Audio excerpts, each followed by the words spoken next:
Good evening. Welcome to Hot Mess Issue Today, the hit. Please like, follow, and subscribe to my YouTube channel.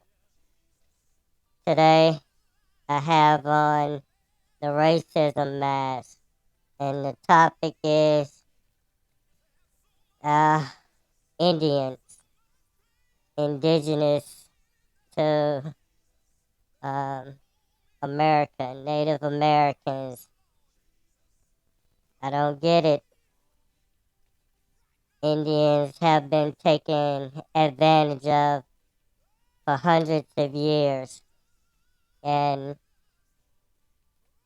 I say a little while ago, maybe I know about 10 years ago, 8 years ago, there was a big controversy about all of these pro teams and especially the Washington Redskins NFL football team using the Redskins as their emblem and mascot.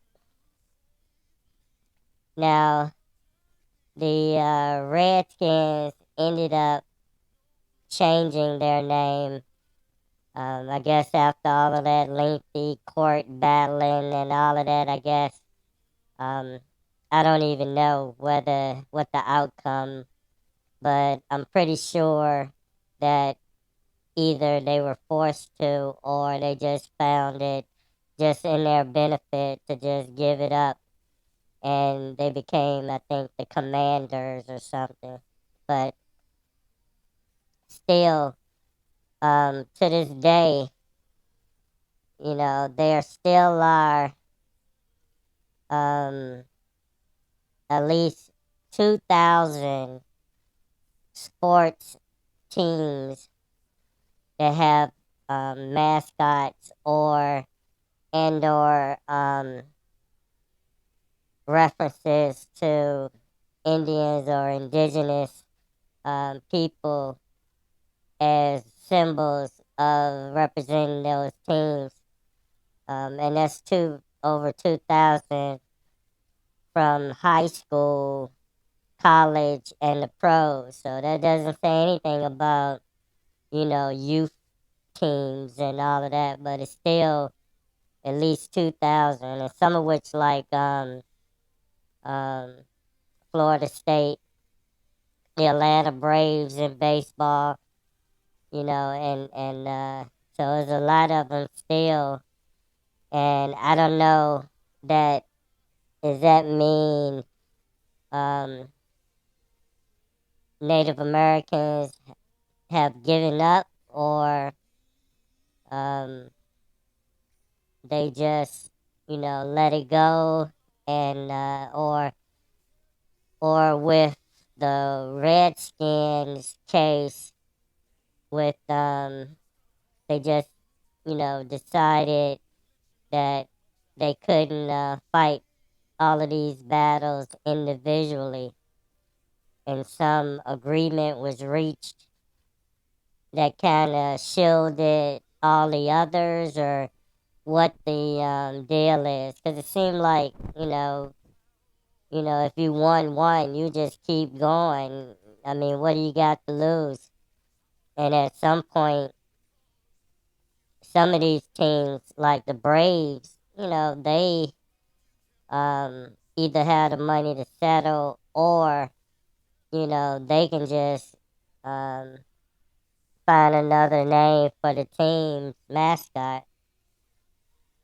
But it's just a shame that the Indians and indigenous people can't capitalize on their own self. That is, so as we continue on in sports and all of that, when is and I don't think things can be equal at this point, but they definitely could be fair that all of those institutions that's using those mascots, using those names, can, continually donate to institutions to help Native Americans.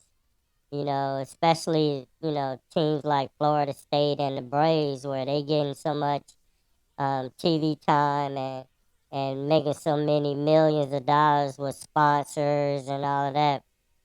They could definitely give a percentage to those Native American organizations to help them come up. Now, that still won't, make things right, but at least it would be, some kind of showing of, those organizations care about the way the Native Americans feel by the use of their or the misuse of their and misrepresentation of them being portrayed in the public spotlight. So I'm hoping that some, Native American lawyers or organizations or representatives get back on that fight, bring it back to the forefront, and they can win more cases and get some of these things changed. They may not be able to get all of them, but I think if they start, like you say, with some of the key ones, especially, big organizations like the Braves and Florida State, they can, you know, perhaps some of the other ones persuade them to give up and change the names without having to make it a legal court case. But, you know, something still should be done. They can't give up, and just let it keep going for another 100 years. Because the way it is here, if you don't say anything, you don't do anything, they'll keep misusing you and abusing you to their satisfaction, and before it's all over, it just won't be worth anything. So this has been Hot Mess Issue Today, the hit.